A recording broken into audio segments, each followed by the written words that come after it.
حضرت عقبہ بن عامر رضی اللہ تعالیٰ عنہ سے روایت ہے، نبی صلی اللہ علیہ وسلم نے فرمایا، جس نے کسی کی کوئی برائی دیکھے اور پھر اس پر پردہ ڈال دیا تو اس نے گویا قبر میں گاڑی گئی لڑکی کو زندہ کر دیا۔ سنن ابو داود حدیث نمبر 4891۔ جناب دخین جو حضرت عقبہ بن عامر رضی اللہ تعالیٰ عنہ کے قاتل تھے نے بیان کیا کہ ہمارے کچھ ہمسائے تھے جو شراب پیتے تھے، میں نے ان کو منع کیا مگر وہ باز نہ آئے۔ میں نے حضرت عقبہ سے کہا، ہمارے یہ ہمسائے شراب پیتے ہیں، میں نے ان کو منع کیا ہے مگر یہ باز نہیں آئے، میں پولیس کو بلاتا ہوں۔ تو انہوں نے کہا، دفع کر انہیں چھوڑ دے۔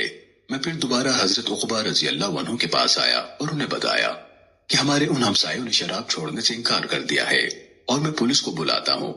تو انہوں نے کہا، افسوس تجھ پر، انہیں چھوڑ دے، بلا شبہ میں نے رسول اللہ صلی اللہ علیہ وسلم سے سنا ہے۔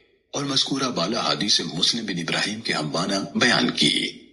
امام ابو داود رحمہ اللہ کہتے ہیں، ہاشم بن قاسم نے جناب لیث سے اس روایت میں بیان کیا کہ ایسے مت کرو بلکہ انہیں نصیحت کرو اور دھمکی دو۔ سنن ابو داود حدیث نمبر 4892۔ حضرت سالم اپنے والد حضرت عبداللہ بن عمر رضی اللہ عنہما سے روایت کرتے ہیں، نبی صلی اللہ علیہ وسلم نے فرمایا، مسلمان کا بھائی ہے، نہ اس پر ظلم و زیادتی کرتا ہے اور نہ اسے اس کے حالات پر چھوڑ دیتا ہے کہ اس کی کوئی پرواہ ہی نہ کرے۔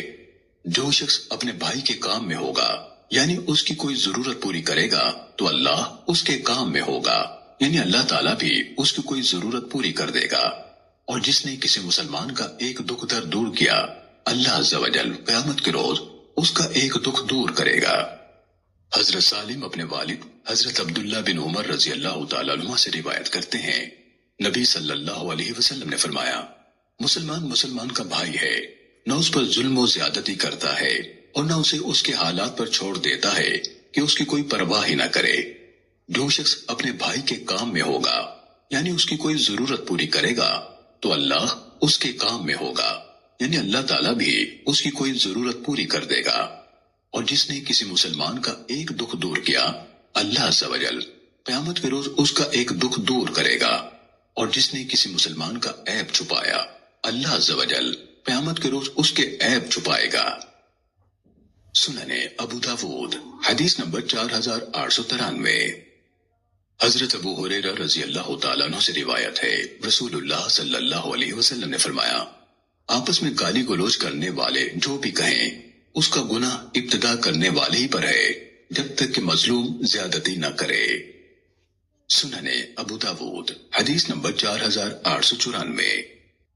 حضرت عیاض بن حمار رضی اللہ عنہ سے روایت ہے، رسول اللہ صلی اللہ علیہ وسلم نے فرمایا، بلا شبہ اللہ عز و جل نے مجھے وحی فرمائی ہے کہ تواضع اور انکسار اختیار کرو، حتیٰ کہ کوئی کسی پر بڑائی کا اظہار نہ کرے اور نہ کوئی کسی پر فخر کرے۔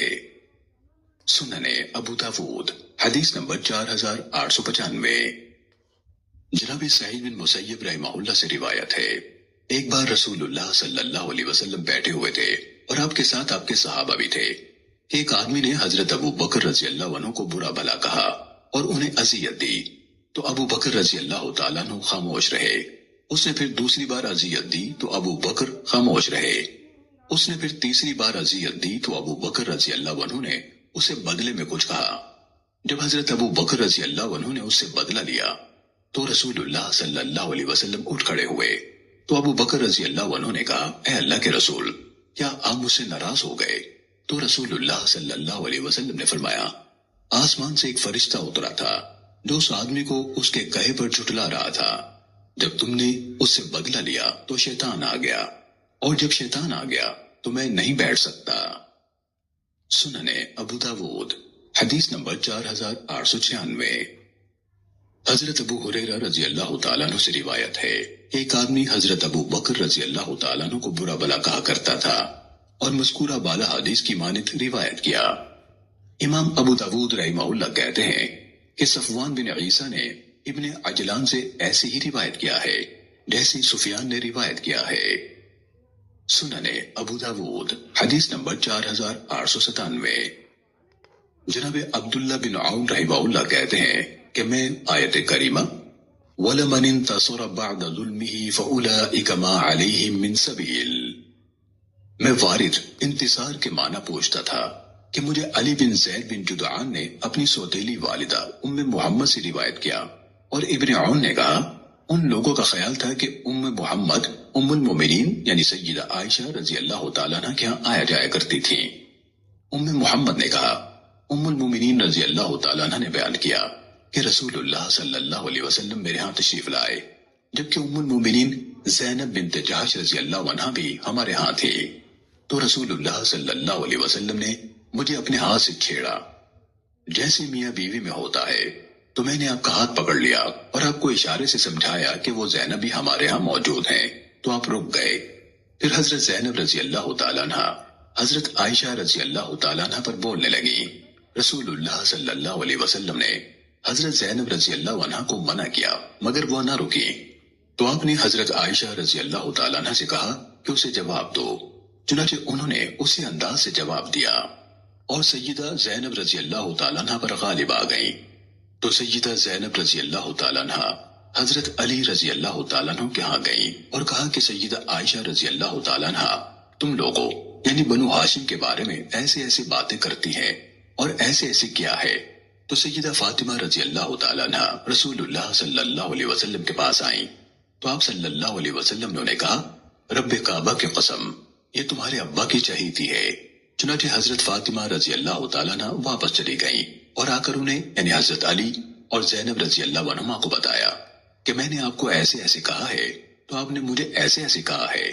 چنانچہ حضرت علی رضی اللہ تعالیٰ عنہ نبی صلی اللہ علیہ وسلم کے پاس آئے اور آپ سے اس بارے میں بات کی۔ سنن ابو داود حدیث نمبر 4898۔ ام المومنین سیدہ عائشہ رضی اللہ تعالیٰ عنہ بیان کرتی ہیں رسول اللہ صلی اللہ علیہ وسلم نے فرمایا جب تمہارا کوئی فوت ہو جائے تو اسے چھوڑ دو اور اس کی عیب چینی مت کرو۔ سنن ابو داود حدیث نمبر 4899۔ حضرت عبداللہ بن عمر رضی اللہ تعالیٰ عنہ سے مروی ہے رسول اللہ صلی اللہ علیہ وسلم نے فرمایا اپنے مرنے والوں کی خوبیاں بیان کیا کرو اور ان کی برائیوں سے باز رہو۔ سنن ابو داود حدیث نمبر 4900۔